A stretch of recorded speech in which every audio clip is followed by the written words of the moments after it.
Well, we'd known for some time that the Rectory was energy inefficient, and we'd been talking about putting some insulation in, at least in the loft, but it would have been extremely disruptive to have done anything much more. And also we knew that any extensive works would take quite a long time. Yeah. Therefore, when Richard gave us notice of his retirement, that was the signal to be considering what needed to be done to the Rectory. It was quite clear that the heating arrangements were pretty antediluvian.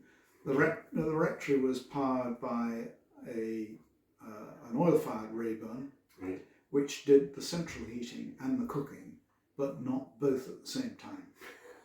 Sure.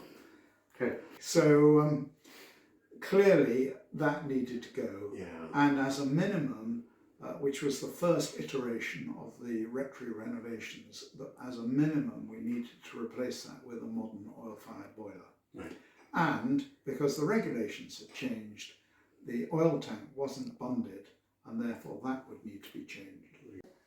So that was the first thing. And then, of course, the Synod's decision that all church properties should be carbon neutral by 2030, that really drove us in the direction of looking for a zero carbon solution.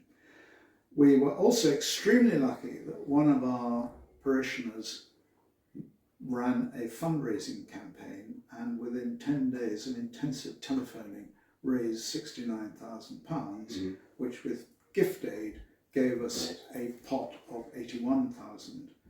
So we had, in effect, a fighting fund of 125,000. Well, I would say the first thing is it's more a sigh of relief. The project was completed more or less within budget, more or less within time, although we had a problem with the joiners overran, and that meant that the decorators did a runner. And poor John had to go and stay with relatives for a month, and even then the paint was only just dry when you moved in.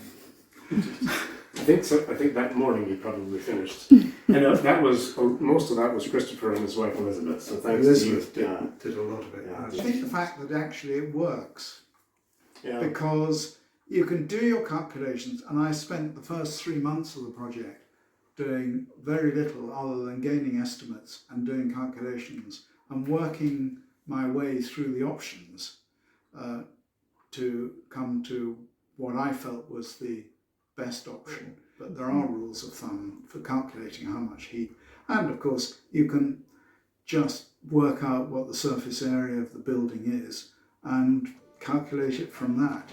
I would suggest that you plan early, and in fact what I would suggest is obviously we had the advantage that we had a vacancy, so the building was empty. You may not be anticipating that for a while,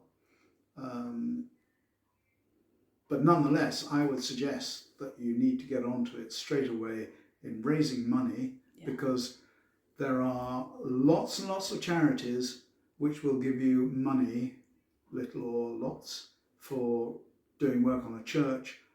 I couldn't find one that supported work on the Rectory, and to my mind having a decent Rectory where you can look after your rector is almost as important, if not more important, than the fabric of the church. And the second thing I would say is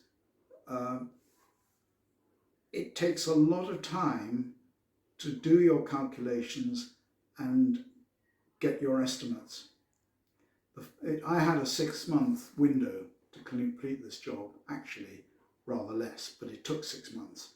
The first 3 months were entirely taken up with planning and getting estimates before I could give the green light to my chosen contractors. If you think that you have got to do something within the next 8 years, start working on it now.